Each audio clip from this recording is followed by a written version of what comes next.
कराची शहर में तकरीबन 1 करोड़ 70 लाख रहायशी रहते हैं और सबसे ज़्यादा आलूदगी भी इसी शहर में पाई जाती है और ज़्यादातर मवाद जो है शहर के दायरों के अंदर ही जलाया और फेंका जाता है। और इस गैर कानूनी हरकत में ना सिर्फ प्राइवेट सेक्टर इन्वॉल्व है बल्कि शहरी हुकूमत का भी काफ़ी हाथ है। कराची को पाकिस्तान का दिल कहा जाता है क्योंकि सनत, तिजारत और कारोबारी मरकज होने की वजह से मुल्क के लिए आमदनी का सबसे बड़ा जरिया है। 1 करोड़ 70 लाख की आबादी के शहर कराची को मिनी पाकिस्तान भी कहा जाता है। बढ़ती आबादी और वसाइल की कमी के बायस शहर में माहौलियाती मसाइल संगीन सूरत हाल इख्तियार करते जा रहे हैं। फिजाई आलूदगी को शायद मखसूस आलों की मदद से ही नापा जा सकता है, तमाम जगह जगह गंदगी के ढेर हम सब के सामने हैं और गरीब इलाकों में ये दीगर इलाकों से ज़्यादा नुमाया दिखाई देते हैं। शहर में रोज़ाना 8 से 10 हज़ार टन कचरा पैदा होता है। इसमें से कुछ तो कचरा जमा करने वाले ले जाते हैं।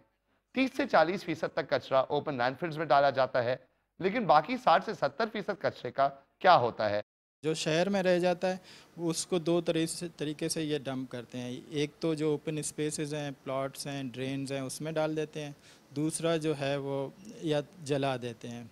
साबिक शहरी हुकूमत ने कचरा ठिकाने लगाने पर काफ़ी तवज्जो दी, लेकिन फिर भी वो इस मसले को क्यों नहीं हल कर पाए? You know what, this is a very interesting question. We had been trying to figure it out for the last 2 years ever since. आपने एक दिलचस्प सवाल पूछा जिसका जवाब खुद हम 2 साल से ढूंढ रहे हैं। अगर हम अपने तमाम वसाइल और मशीनरी कचरा जमा करने पर लगा भी दें, फिर भी सिर्फ 50% तक ही कचरा उठा सकते हैं। तमाम फिर भी हमारी कोशिश होती है कि जलाने के बजाय वहाँ से कचरे को उठा लिया To जाए। ensure that no burning takes place. लेकिन फिर भी इस बात के शवाहिद मौजूद हैं कि कचरा जमा करने के मकामात पर कचरे को जलाया जाता है और इससे वहाँ की मुल्क आबादी सबसे ज़्यादा मुतासिर होती है। इधर कचरा जलने से जो है ना लोगों घरों में जो है ना सांस की बीमारी पैदा होती है और दूसरा यहाँ पे एक नाले के ऊपर कचरा है, इस पे बच्चे घूमते हैं। चंद बच्चे जो है ना इसके अंदर धंस चुके हैं। ये सारी दलदल है और इससे डेंगू वायरस भी आता है, अजीब अजीब बीमारियाँ आती है इससे। एक बच्चा तो इधर जला भी है, एक बार उसकी टांगें जली गई है। कचरा कूड़ा यहाँ पे फेंक के जाते हैं, बच्चों में बीमारी हो रही है। हमने 10 दफ़ा मना करा, लड़ाई होती है, कहेंगे यहीं फेंकेंगे हम तो कचरा बचरा से। सबसे खतरनाक बात यह है कि कचरा जमा करने वाली जगहों पर अमूमन बच्चे खेलते नजर आते हैं, जहां पर दूसरे कचरे के साथ जहरीले मवाद भी होते हैं। जनवरी 2008 में साबिक शहरी हुकूमत ने एक चीनी कंपनी से कचरे को ठिकाने लगाने का मुआहदा तो किया था, तहम अभी तक ये मुआहदा हकीकत का रूप नहीं धार सका। जी तो भाई आपकी बात कराते हैं अर्बन रिसोर्स सेंटर कराची के डायरेक्टर मोहम्मद यूनुस साहब से। बहुत बहुत शुक्रिया यूनुस साहब, आपने हमारे लिए टाइम निकाला। अच्छा, पहली बात तो ये है कि सॉलिड वेस्ट और उसके अलावा जो आलूदगी, जो कचरा हमें सब नज़र आता है, पाकिस्तान में इतना बड़ा मसला क्यों है? ये तो बहुत बड़ा मसला है क्योंकि जो वेस्ट कलेक्शन और डिस्पोज़ल का जो पूरे पाकिस्तान के जितने भी बड़े शहर हैं वो निज़ाम जो है आहिस्ता आहिस्ता नाकाम होता जा रहा है और वो वक्त के साथ बेहतर होने के साथ साथ जो है उनकी जो कारकर्दगी है वो कम होती जा रही है कि वेस्ट को किस तरह कलेक्ट किया जाए और डिस्पोज किया जाए, वो जो है वो आहिस्ता आहिस्ता घटती जा रही है। हम देखते हैं जितने भी बड़े शहर हैं वो जो कचरा है जो डस्टबिन से उठ के लैंडफिल साइट पर जाना चाहिए वो नहीं जा रहा।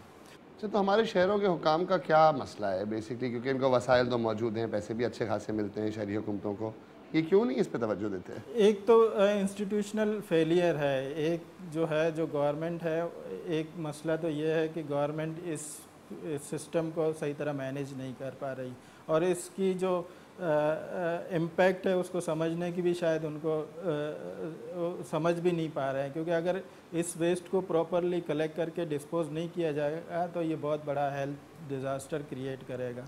मैं इसी बात पे आ रहा था कि क्या क्या नुकसान हैं सॉलिड वेस्ट के? एक तो जो है फ़िज़ा के लिए और दूसरा लोगों के लिए। फ़िज़ा के लिए है, लोगों की सेहत के लिए है, क्योंकि गंदगी और ये सफाई नहीं होगी तो बहुत सारे प्रॉब्लम क्रिएट होंगे।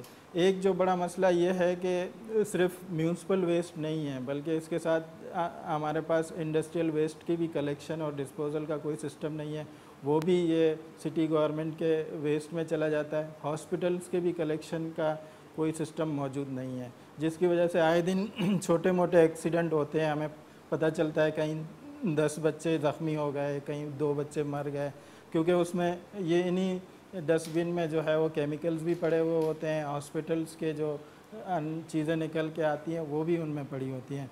मगर ये तो छोटे इंसिडेंट्स हैं, अगर इस वेस्ट को हम प्रॉपरली डिस्पोज नहीं करेंगे बहुत बड़े सेहत के मसले भी क्रिएट हो सकते हैं, क्योंकि आपको पता है किस तरह के वायरसेस इस वक्त दुनिया में फैली हुई हैं, और उन वायरसेस की एक बुनियादी वजह जो है वो गंदगी है। अगर गंदगी साफ़ नहीं होगी तो ये वायरसेस बहुत बड़ा मसला क्रिएट करेंगे, और ये सिर्फ सेहत पे नहीं है बल्कि सोशल इकोनॉमिक भी प्रॉब्लम क्रिएट करेंगे। अच्छा, अब जो हम देखते हैं अंधाधुंध हर जगह कचरा जल रहा है, इसमें CDGK भी शामिल है, कचरा जलाने में क्लिफ्टन कंटोनमेंट भी शामिल है। क्या कचरा जलाना इलीगल है, और अगर इलीगल है तो किसी ने इनको पूछा नहीं है कभी कि क्या मसला है इनका?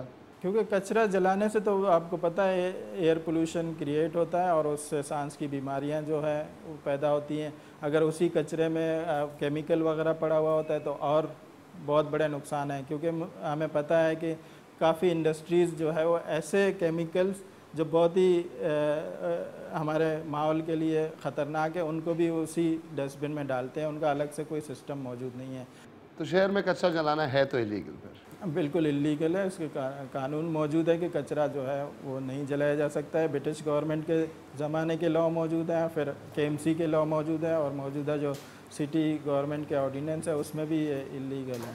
अच्छा, आपके अर्बन रिसोर्स सेंटर के हमारी जो साबिक शहरी हुकूमत है उससे बातचीत तो रही है, उनमें कोई जेन्युइन विल नहीं है क्या? क्योंकि जो नाजिम साहब हैं वो तो हर वक्त बोलते थे कि चाइना की कंपनी ला रहे हैं, ये कर रहे हैं, वो कर रहे हैं, इस सब का क्या बना?